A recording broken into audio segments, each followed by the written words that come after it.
안녕하십니까. 수요일 아침 여수 MBC 뉴스투데이입니다. 낚시 성수기를 맞아 바다에서는 음주 단속이 실시되고 있습니다. 음주 운항 처벌 기준이 강화되면서 적발 건수는 줄었지만 음주로 인한 사고는 오히려 더 늘었습니다. 음주 운항 단속 현장을 김단비 기자가 동행 취재했습니다. 해경 구조정이 물살을 가르며 여수 돌산 앞바다로 향합니다. 갑오징어잡이가 한창인 낚싯배를 발견하고 음주 단속을 실시합니다. 음주 운항 특별 단속을 실시하고 있습니다. 잠시 검문 검색을 실시하겠으니 협조해 주시기 바랍니다. 음주 측정 결과 이 배의 선장은 술을 마시지 않았습니다. 술 안 드셨네요. 왜 술 먹고 운전하는 선장도 있어요, 낚시배가? 21일 경남 남해군 남면 앞바다에선 25톤급 멸치잡이 어선 선장이 혈중 알코올 농도 0.033%로 단속에 적발됐습니다. 냄새가 많이 나는데. 아이고 참내 벌써 술도 먹게 작업할 때. 여수해경이 최근 5년간 적발한 음주운항 건수는 58건. 처벌 기준이 강화된 2020년을 기점으로 해마다 적발 건수가 줄고 있습니다. 하지만 음주운항 사고는 오히려 더 늘었습니다. 음주운항 적발 건수 가운데 25%인 14건이 사고로 이어졌습니다. 도로와 달리 바다 위 음주 단속이 쉽지 않다 보니 해경도 애를 먹고 있습니다. 선박 간 충돌이나 좌초 등 대형 사고 예방을 위해선 선박 운항자들의 동참이 절실합니다. 바다 모든 곳을 우리 선박들이 이동을 할 수가 있습니다. 한 척 한 척 저희가 접근을 해서 계류를 해서 단속을 해야 됩니다. 조금 더 안전에 유의하시기를 당부드립니다. 해경은 가을철 해양 활동이 증가할 것으로 보고 오는 30일까지 음주운항 특별 단속에 나설 계획입니다. MBC 뉴스 김단미입니다. 여수 흑마기벽 붕괴 사고와 관련해 그제 여수시 지하사고 조사위원회 첫 회의가 열렸습니다. 조사위는 현장 소장과 감리 단장에게 시공 과정과 사고 징후에 대한 의견을 듣고 응급 복구 현장을 둘러봤습니다. 토질과 기초, 수리 등 각 분야 전문가 7명으로 구성된 조사위는 한 달간 수시로 회의를 열고 사고 원인 규명에 나섭니다. 이들은 또 부실 시공 여부를 따져보고 생활형 숙박시설 건립공사를 기존 설계대로 진행할지 등을 결정할 계획입니다. 광주와 전남의 물 부족 사태가 갈수록 심각해짐에 따라 환경부 장관이 직접 상수원인 동복댐을 방문했습니다. 정부는 환경부를 비롯해 행안부, 산업통상자원부 등이 협력해서 긴급 대책을 내놓고 있는데요. 하지만 제한급수를 막을 뚜렷한 묘수가 없는 것이 현실입니다. 임지은 기자의 보도입니다. 환경부 장관이 바닥을 훤히 드러낸 동복댐을 찾았습니다. 광주 주요 식수원이 고갈될 위기고 여수와 광양 산업단지에서는 다른 곳에서 물을 끌어와야 할 만큼 가뭄 위기가 심각해진 데 따른 방문입니다. 지금 이게 상류로 가면 갈수록 이게 좀 이렇게 쭉 낮아지는 걸 우리가 볼 수 있는 건가요? 그렇습니다. 우선 광주시 등이 요구한 건 각 댐의 사용량 조절입니다. 광주 동구와 북구에 식수를 공급하는 동복댐이 세 달여 뒤 바닥을 드러낼 걸로 예상되는 상황에서 주암댐에 물이라도 끌어와 쓰게 해달라는 겁니다. 이는 정부와 수자원공사의 도움이 없으면 불가능한 상황입니다.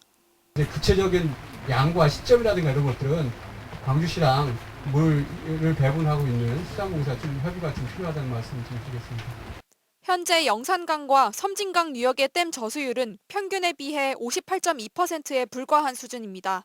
정부는 내년 6월 전에 댐이 물을 정상적으로 공급할 수 있는 마지노선인 저수위에 도달할 것으로 내다봤습니다. 환경부는 섬진강에서 영산강 유역이 아닌 다른 유역으로 흘러가는 물을 줄이고 하천 수질을 유지하기 위해 흘려보냈던 물을 흘려보내지 않고 비축하겠다는 대책을 냈습니다. 하지만 식수원 고갈에 대한 대책이나 추가 확보 가능한 물의 양과 공급 시기에 대해선 뚜렷한 해법을 제시하지 못했습니다. 여기 지역을 보니까 이제 댐 간에 그런 연계되는 용수 공급에 있어서 연계되는 것들이 많이 있더라고요. 그래서 그러한 부분에 대해서 전체적으로 한번 저희가 좀 검토를 해보고 있고요.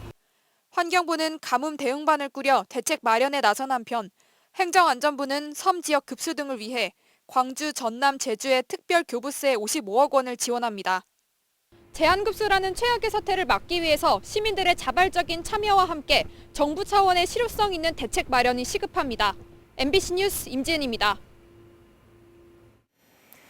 이처럼 극심한 가뭄이 지속되고 있는 광주와 전남, 제주 지역에 특별교부세 55억 원이 지원됐습니다. 행정안전부는 광주와 전남, 제주 등 남부지방에 기상가뭄이 계속됨에 따라 섬 지역 급수와 생활용 관정 개발 등을 위해 특별교부세 55억 원을 지원한다고 밝혔습니다. 또 앞으로 2, 3개월 동안 비가 오지 않을 경우 소방용수 공급에 어려움이 있을 것으로 보고 비상 소방용수 확보에 나섰습니다. 광양항에 자율주행차 자동 선적 하역 시스템을 개발하기 위한 성능 시험장이 들어섭니다.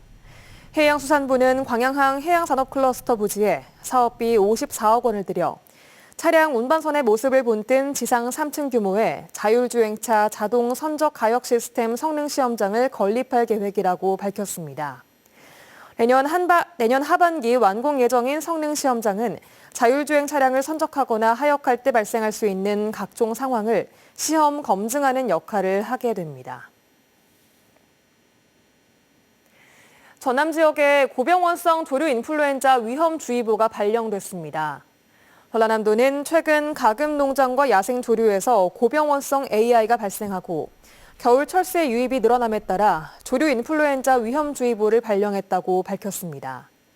전라남도는 농림축산검역본부와 합동으로 가금류 사육 농장 144곳에 대한 방역 상황을 점검하는 한편 전담 공무원과 예찰 요원을 투입해 주기적으로 준수 여부를 확인할 계획입니다. 11월 22일 어제는 김치의 날이었습니다. 소재 하나하나가 모여 22가지 효능을 내는 것을 상징한 건데요. 김장철을 맞아 배추 주산지인 해남에서는 배추 수확이 한창입니다.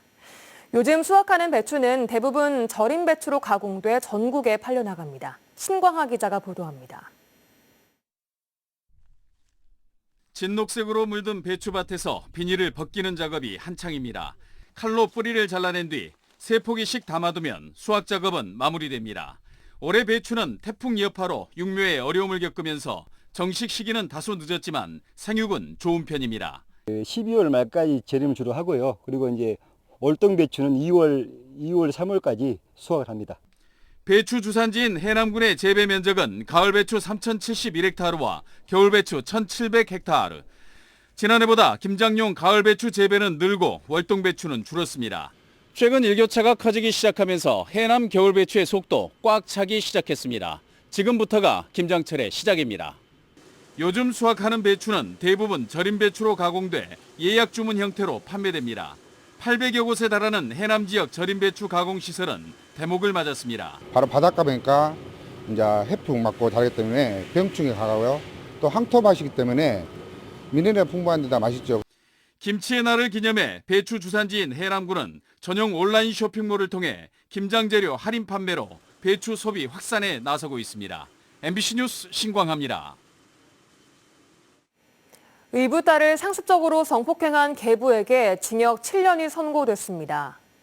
광주지방법원 순천지원은 최근 지난 2015년부터 10대 의붓딸을 수차례 성폭행한 혐의로 재판에 넘겨진 40대 남성에게 징역 7년을 선고했습니다.